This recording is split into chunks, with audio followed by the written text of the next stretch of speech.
नमस्कार दोस्तों, आज के इस नए वीडियो में आपका फिर से एक बार स्वागत है। जब बात आती है दांतों के डॉक्टर बनने की, आपके मन में यह सवाल आता होगा कि दांतों के डॉक्टर आप कैसे बन सकते हैं या डेंटिस्ट आप कैसे बन सकते हैं, और अगर आप डेंटिस्ट बनना चाहते हैं तो उसके लिए आपको क्या करना होगा और इसमें कितने पैसे खर्च करने पड़ सकते हैं। तो आज के इस वीडियो में हम जानने वाले हैं कि अगर आप डेंटिस्ट बनना चाहते हैं तो आपको क्या करना होगा, और BDS bachelor of dental surgery क्या होता है और इसे आप कैसे कर सकते हैं। BDS यानी बैचलर ऑफ डेंटल सर्जरी करने के बाद आप अपने करियर की शुरुआत कैसे कर सकते हैं, इसके बारे में भी हम जानने वाले हैं। तो इस वीडियो को आप अंत तक ज़रूर देखिए।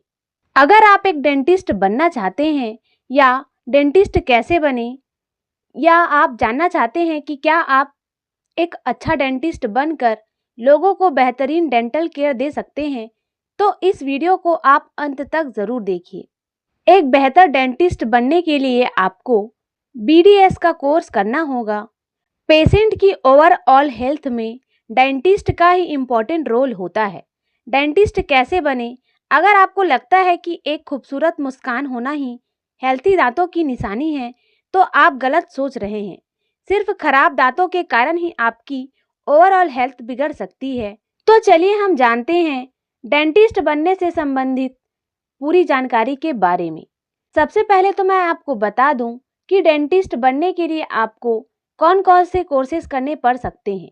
जब बात आती है दांतों के डॉक्टर बनने की, आपके मन में यह सवाल आता होगा कि कौन सा कोर्स करने पड़ते हैं। तो दांतों के डॉक्टर बनने के लिए 4 कोर्सेज आप कर सकते हैं, जिसमें पहला है बैचलर ऑफ डेंटल सर्जरी, दूसरा है डिप्लोमा इन डेंटल मटेरियल, तीसरा है डिप्लोमा इन डेंटल टेक्नीशियन और चौथा है डिप्लोमा इन पैराडेंटल। इन सभी कोर्सेज को करके आप एक डेंटिस्ट बन सकते हैं। इसके बाद हम जान लेते हैं कि अगर आप डेंटल में डिप्लोमा कोर्स करना चाहते हैं तो आप कौन सा कोर्स कर सकते हैं।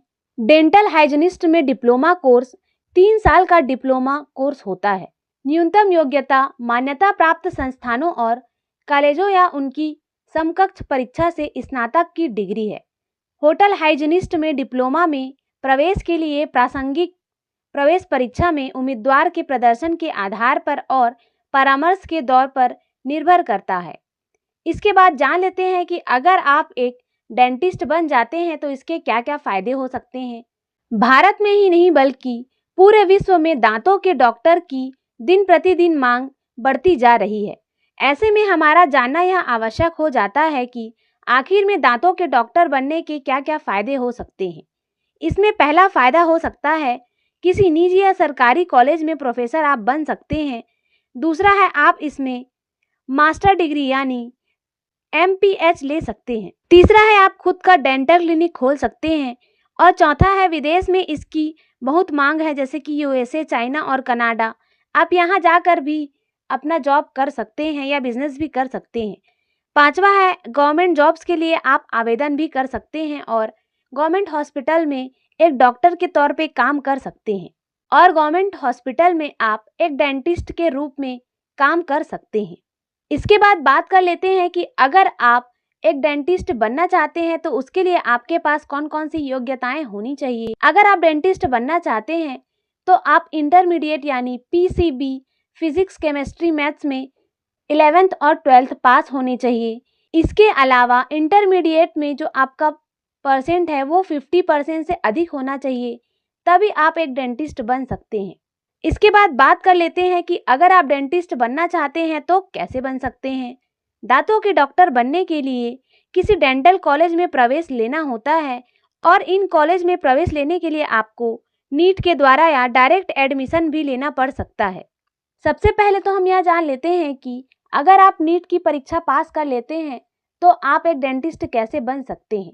दांतों के डॉक्टर बनने के लिए हमें विभिन्न प्रकार के डेंटल से संबंधित कोर्स करने पड़ते हैं, जिसमें से सबसे प्रमुख कोर्स है BDS होता है।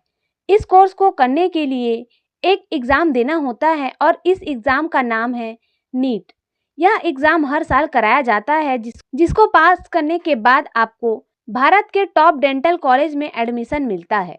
इस डेंटल कॉलेज में आप BDS का कोर्स कर सकते हैं और दूसरा है डायरेक्ट एडमिशन। डेंटल कॉलेज में BDS कोर्स करने के लिए दूसरा तरीका डायरेक्ट एडमिशन है। भारत में बहुत सारे ऐसे कॉलेज हैं जो डायरेक्ट एडमिशन देते हैं।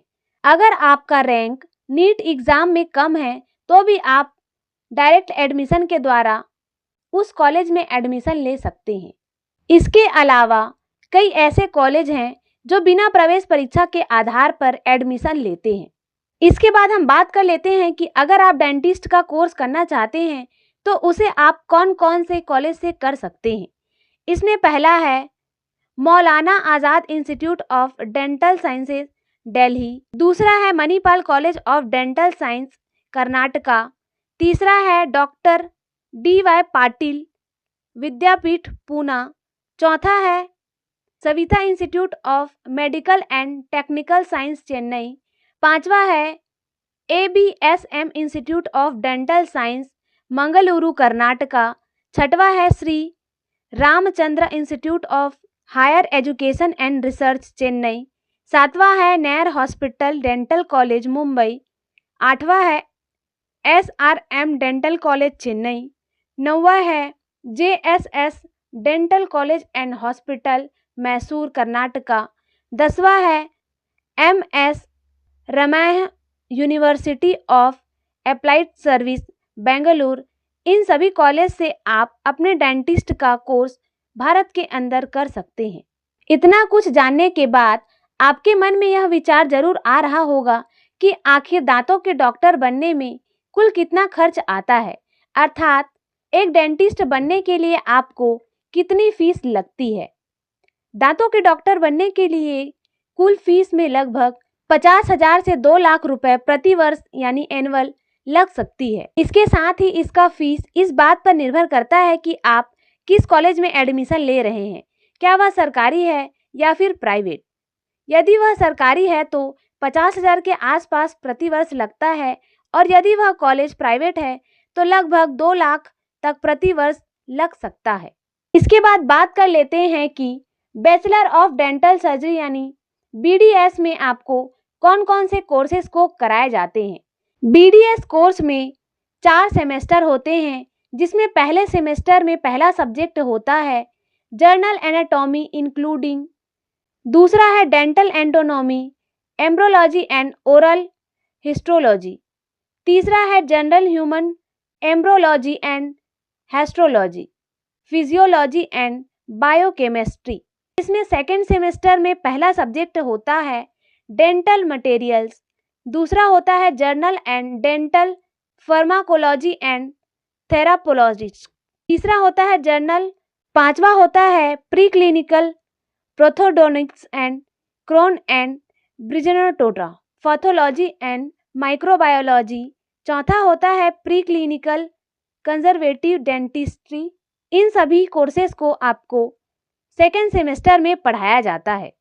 थर्ड सेमेस्टर में पहला सब्जेक्ट होता है ओरल फोटोलॉजी, दूसरा होता है जर्नल सर्जरी और तीसरा होता है जर्नल मेडिसिन, और फोर्थ सेमेस्टर में पहला सब्जेक्ट होता है ऑर्थोडोंटिक्स एंड डेंटोफेशियल ऑर्थोपेडिक्स, दूसरा होता है ओरल मेडिसिन एंड रेडियोलॉजी, तीसरा होता है पेडियोट्रिक एंड प्रिवेंटिव डेंटिस्ट्री, चौथा होता है पेड ऑन्टोलॉजी, पांचवा होता है प्रोथोडोनिक्स एंड क्रोन एंड ब्रिज, छठवा होता है कंजर्वेटिव डेंटिस्ट एंड इंडोडोनिटिक्स और सातवां होता है ओरल एंड मैक्सिलोफेशियल सर्जरी, आठवां होता है पब्लिक हेल्थ डेंटिस्ट्री। इन सभी कोर्सेज को आपको BDS के फोर्थ सेमेस्टर में पढ़ाया जाता है और इस तरीके से आपका डेंटिस्ट का कोर्स पूरा हो जाता है। इसके बाद हम बात कर लेते हैं कि अगर आप डेंटिस्ट बनने की तैयारी कर रहे हैं तो आपको किस तरीके से तैयारी करनी चाहिए जिससे आप BDS के कोर्स को और आसानी से कर सकते हैं। BDS की एग्ज़ाम 12th और 10th के सब्जेक्ट्स पर बेस्ड होते हैं, तो आपको 12th के तीनों सब्जेक्ट यानी केमिस्ट्री, फिजिक्स एंड बायोलॉजी में आपको विशेष ध्यान देना होगा।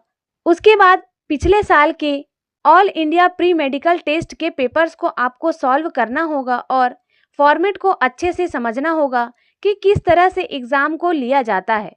इसके साथ ही आपको अपनी कमजोरियों को समझना होगा कि आप कौन से कोर्स को समझने में परेशान हो रहे हैं, आपको क्या समझ नहीं आ रहा है, इसे आप नोट भी कर सकते हैं। पांचवा है, आप चाहें तो किसी कोचिंग क्लासेस को भी ज्वाइन कर सकते हैं, इससे आपको परीक्षा की तैयारी करने में सहायता मिलेगी।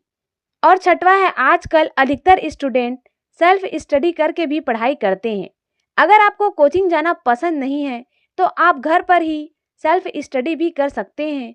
इसके लिए आप इंटरनेट की मदद भी ले सकते हैं। इस तरीके से आपको बीडीएस की परीक्षा के लिए तैयारी करने में बहुत मदद मिल जाएगी। इसके बाद हम जान लेते हैं कि बीडीएस डिग्री यानी डेंटिस्ट का कोर्स करने के बाद आप कौन कौन से जॉब्स को कर सकते हैं या फिर आपके पास कौन कौन सी करियर अपॉर्चुनिटीज होती हैं। इसमें पहला है रिसर्च लैब्स। आप रिसर्च लैब में जाकर भी, इसके अलावा आप हॉस्पिटल्स काम कर सकते हैं। Dental clinics, Indian armed force, international welfare organisations, forensic department, dental surgeon और ओरल सर्जरी और ऑर्थोडोंटिक्स के रूप में भी काम कर सकते हैं। इसके बाद हम यह जान लेते हैं कि अगर आप एक डेंटिस्ट बन जाते हैं तो इसमें आपको कितनी सैलरी मिल सकती है। बीडीएस करने के बाद अच्छी सैलरी पैकेज मिलता है। आपकी सैलरी कितनी होगी यह इस बात पर निर्भर करती है कि आप कौन से फील्ड में काम कर रहे हैं। यदि हम एवरेज सैलरी की बात करें तो यह 40,000 से लेकर 50,000 रुपए महीने हो सकती है। तो मैं आशा करती हूँ कि डेंटिस्ट बनने से संबंधित यह जानकारी आपको अच्छी लगी होगी, और अगर आपको यह जानकारी अच्छी लगी है तो इसे अपने दोस्तों के साथ शेयर जरूर करें। वीडियो देखने के लिए आपका धन्यवाद।